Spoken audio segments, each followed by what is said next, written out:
Hello again, St. John's families, and welcome back to our Children's Lenten series as we explore the faces of Easter. Let's get ready with the prayer of 3 breaths. We're going to breathe in through our nose and out through our mouth. Take a good deep breath to calm our bodies and get our wiggles, and calm our wiggles and calm our thoughts.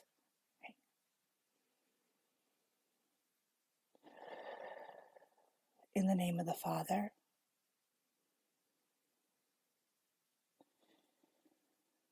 and the Son,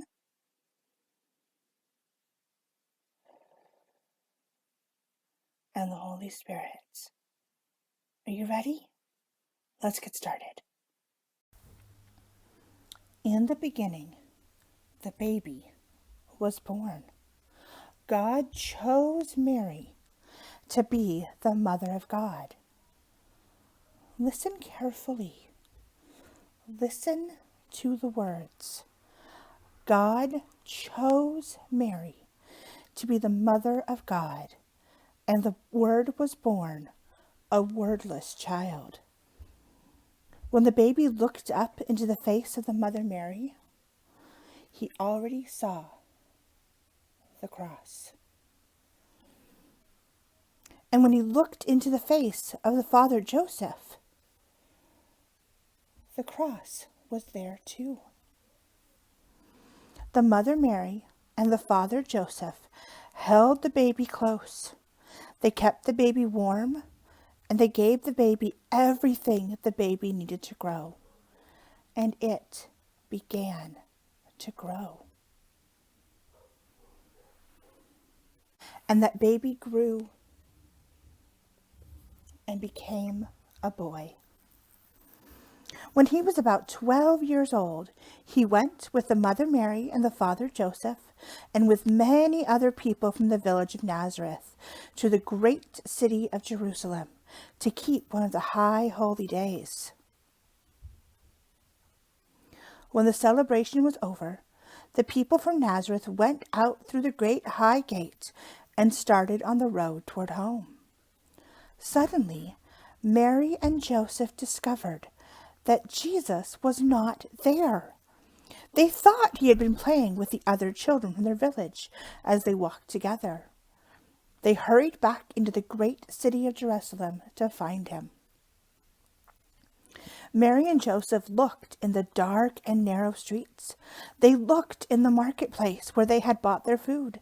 They looked where they had spent the night. They looked everywhere. Finally, they even looked in the temple. And there he was. He was talking to the rabbis, the priests. When he spoke, they listened because he knew so much. And when they spoke, he listened because he wanted to learn more. Mary and Joseph then asked Jesus the question all parents ask their children. The question you can never answer. Why did you do this? And Jesus said something very strange. He said, "Didn't you know that I would be in my Father's house?" Mary and Joseph did not understand. Their house was in Nazareth, where Joseph's carpenter shop was. They did not understand, but they did not forget.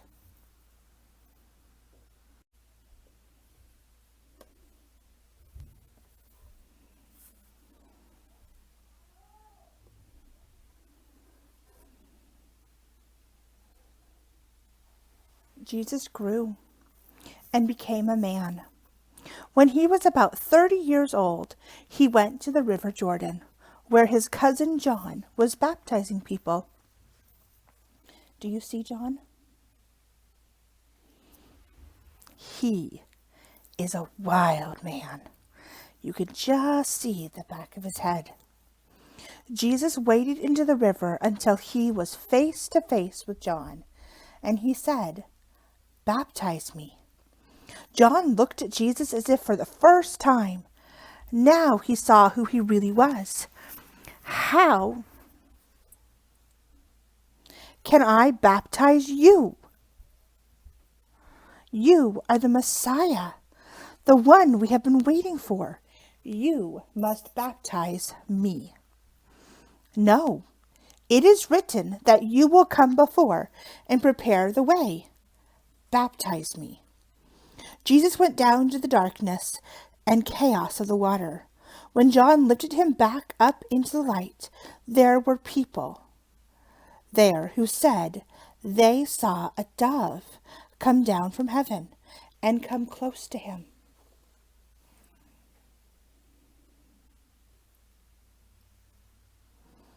There were also people that day who heard a voice, and the voice said,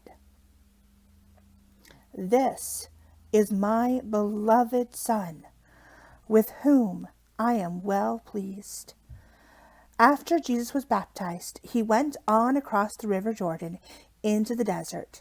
He stayed there for 40 days and 40 nights to learn more about who he was and what his work was going to be.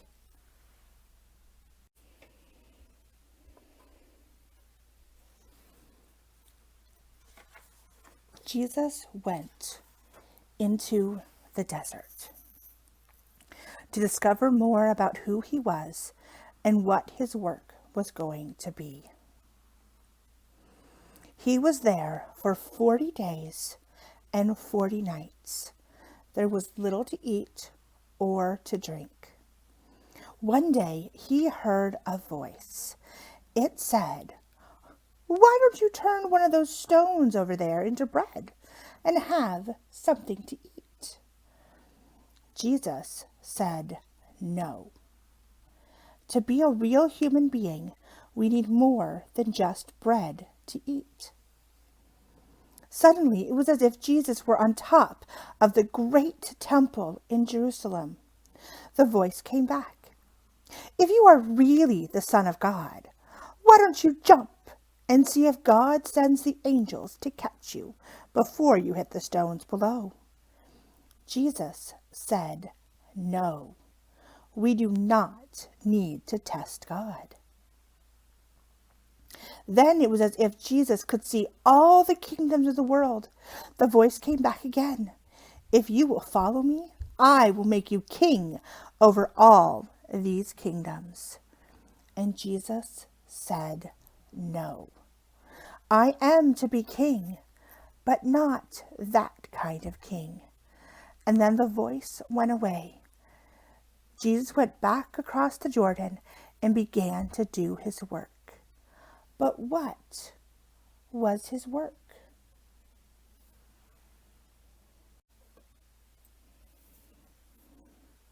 Jesus came back across the Jordan River and began to do his work. But what was his work?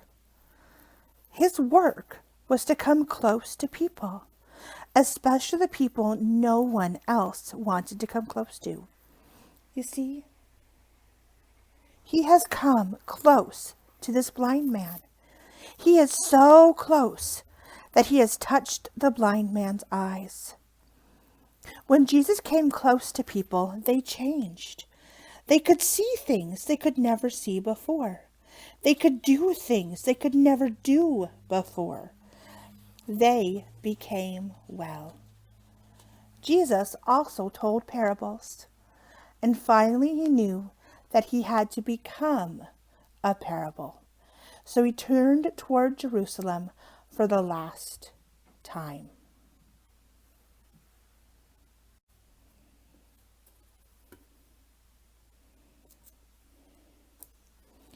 Jesus went to Jerusalem for the last time. It was the time of the Passover, and the city was full of people from many different lands. They thought Jesus was coming to be king, but they weren't paying attention. He wasn't riding on a great white horse when he came into the city. He wasn't being carried by soldiers. He was riding on a donkey. and it wasn't even his. He had borrowed it.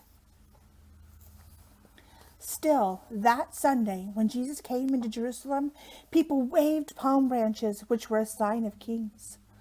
On Monday, Tuesday, and Wednesday, Jesus went in the temple to teach. Every night he went back to the Mount of Olives with the 12, and the people watched him and whispered that the Mount of Olives was where angels were supposed to come down to make an army to drive away the Roman soldiers. One day, when Jesus was teaching in the temple, he said, "Do you see that old woman over there? She's going to put some things in the money box. Listen. Did you hear anything?" No. She put the smallest coin there is in the box. That was all the money she had. Now, here comes a rich man. He has so much money to put into the money box that he had to have help to carry it. His money makes a huge clanging and ringing as they pour it into the box. Now I wonder, which one really gave the most? The old woman or the rich man? Some said the rich man gave the most. Some said the old woman. The temple guards said, "On Thursday we will take him." But on Thursday they could not find him. That evening, Jesus and the 12 hurried through the dark streets to a house. They climbed up the stairs to an upper room and shared their last supper together.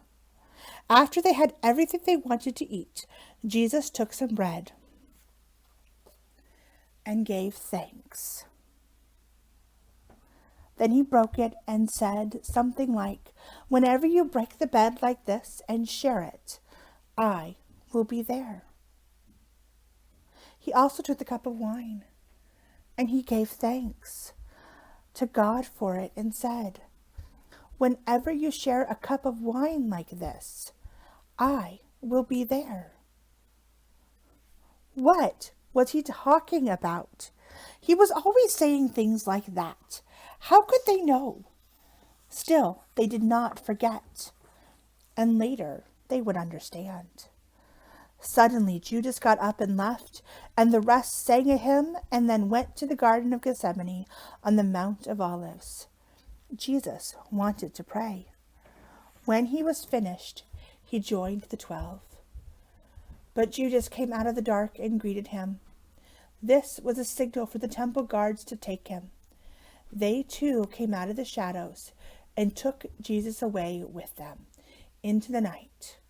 The 12 disappeared into the darkness as well.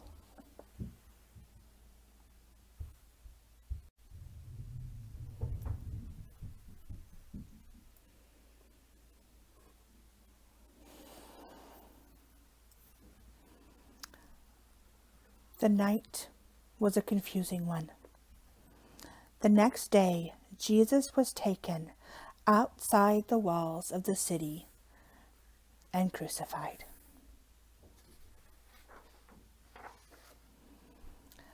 That afternoon, Jesus died.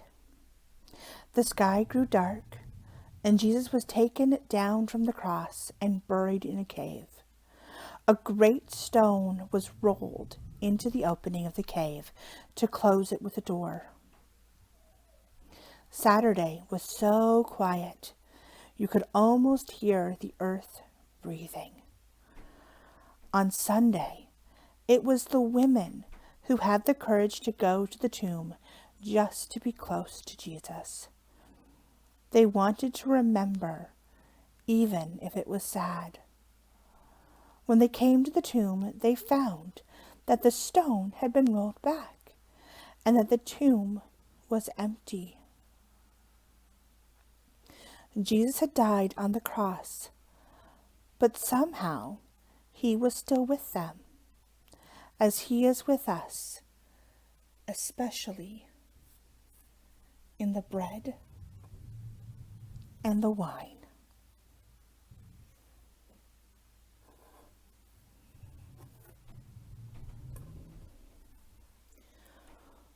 when you look at this side, you know that the other side is there.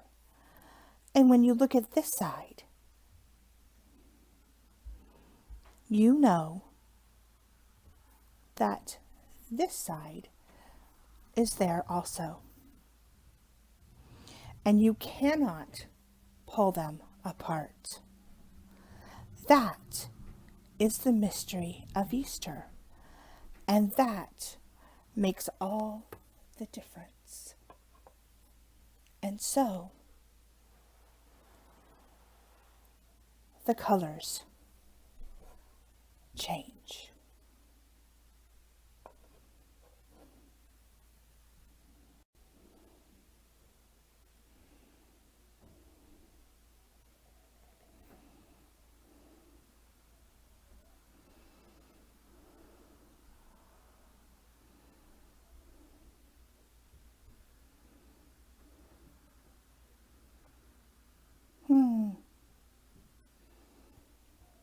Wait a minute.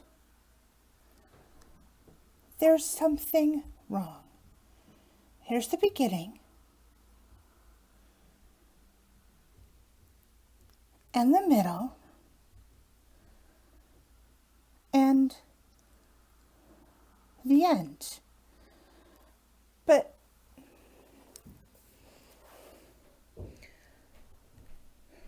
look, if we have only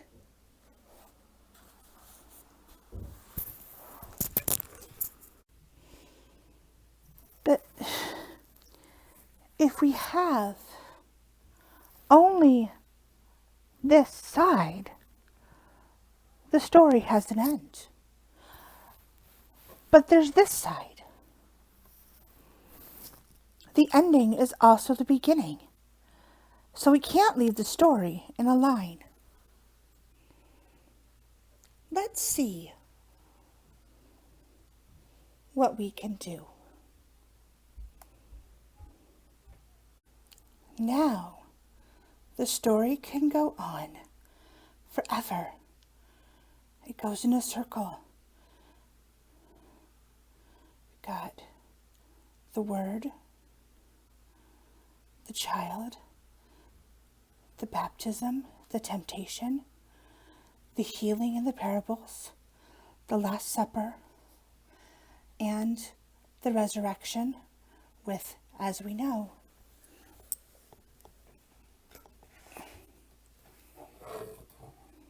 the crucifixion on the back.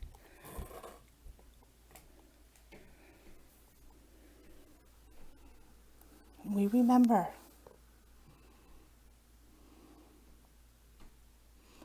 Now I wonder what part of the story you liked best.